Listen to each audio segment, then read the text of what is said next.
Bonjour, bienvenue dans mon atelier. Donc ça y est, je suis de retour sur la chaîne. Alors je sais que ça fait un bout de temps que j'ai rien posté, hein. Bon, dans la vie on ne fait pas toujours ce qu'on veut. Mais là, bon, on va essayer de se remettre un peu dans l'ambiance. Et là, je vais vous parler de mon prochain projet. Donc là, j'ai dans l'idée de faire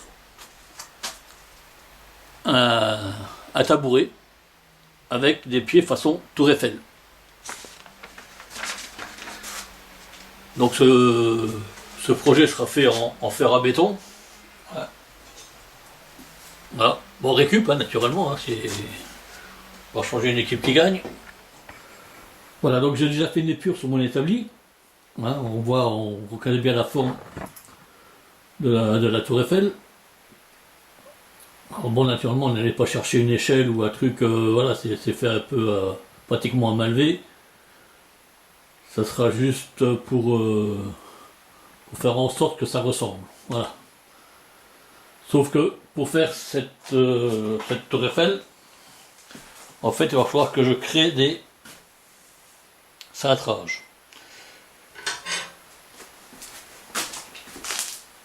Le fer à béton de 10 mm, c'est assez compliqué à cintrer, surtout quand on a un axe bien précis. Donc pour faire ces axes de cercle, j'avais fait plusieurs essais, j'ai fait cintrer à la main, et ça n'a pas donné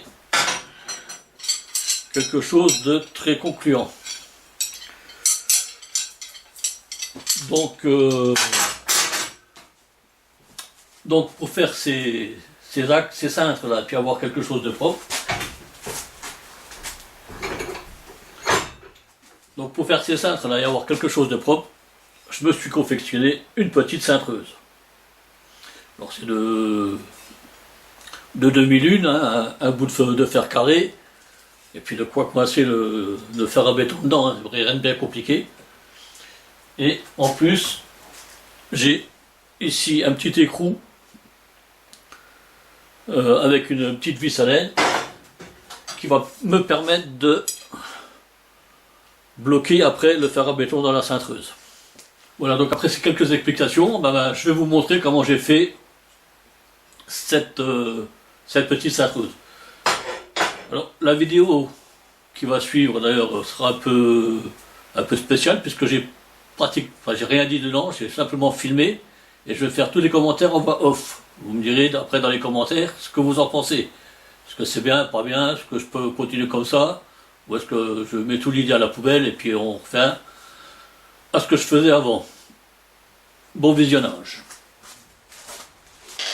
J'ai déjà coupé et assemblé les 2001 là, et je suis en train de les débaburer. Hein. Je fais ça à la meuleuse pour les avoir un peu identiques.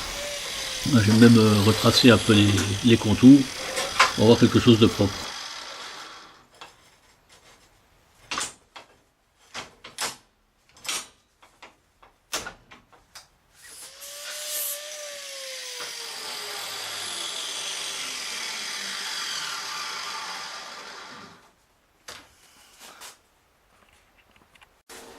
Donc je vous montre le résultat.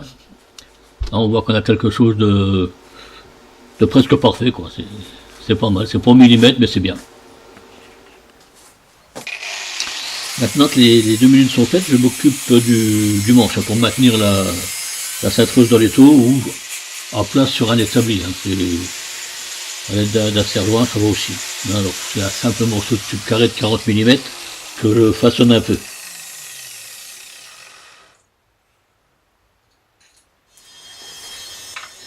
Je crée une petite gorge à la lémonde pour que le fer à béton ne dérape pas pendant le cintrage. Alors c'est long, mais après avoir essayé d'autres solutions, ça reste le moyen le plus sûr et le plus efficace pour ce genre de travail.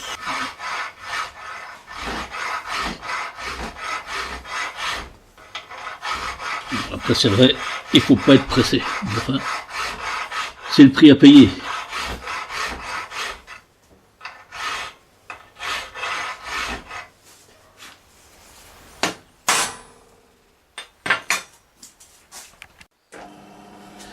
Je perce un trou de part en part dans les 2 minutes pour les maintenir ensemble. D'abord je fais un avant-trou à 8 mm. Et ensuite j'agrandis le trou à 12 mm. Parce que le fer à béton, avec les stries qu'il y a dessus et tout, fait le fer à béton de 10 mm, mais avec les stries et tout, ça fait beaucoup plus. Donc je repasse après à 12 mm.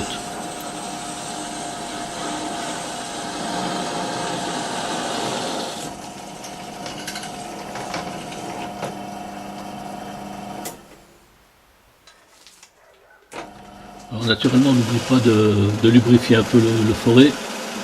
Hein, ça évite les surchauffes. Et ça aide aussi un peu au perçage. Les forêts ont une espérance de vie un peu plus longue.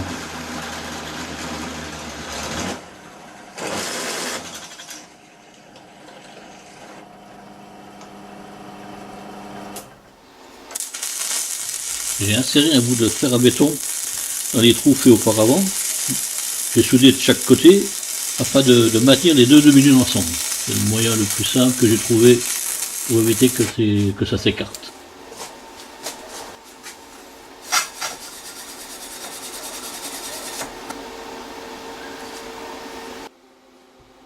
Pour finir, j'assemble le manche, hein, le fer carré de 40 mm et les deux demi-lunes. Alors on voit que j'ai déjà soudé une petite platine percée pour maintenir le fer à béton lors du cintrage. Je finalise toutes les soudures et je fais ensuite un coup de propre à la disqueuse avec un disque à lamelles, okay, avec un grain de 125.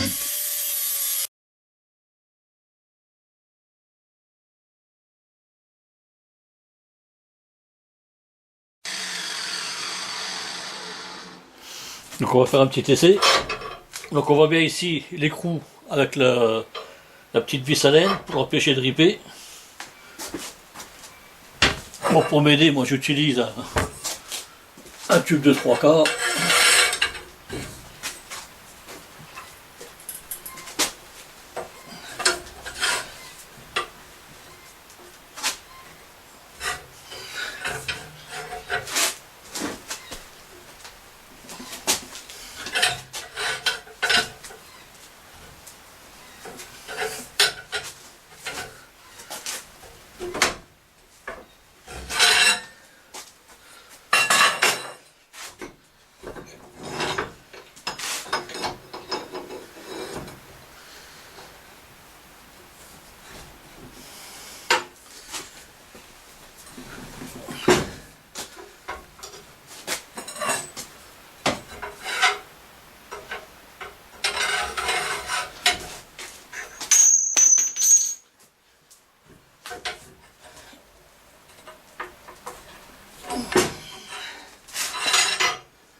Voilà, donc après ça tranche, ça donne ça. Donc après, naturellement, il y a des petits ajustements à faire pour rentrer pile poil dans le rayon, hein, parce qu'il y a toujours un peu de...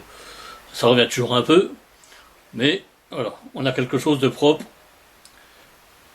et de sérieux. Voilà, donc cette vidéo est maintenant terminée.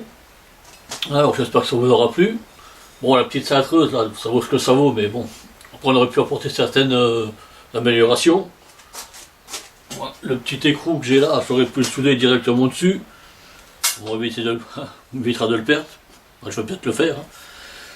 Et ce manche là, j'aurais peut-être dû le mettre en dessous pour... mais bon, après,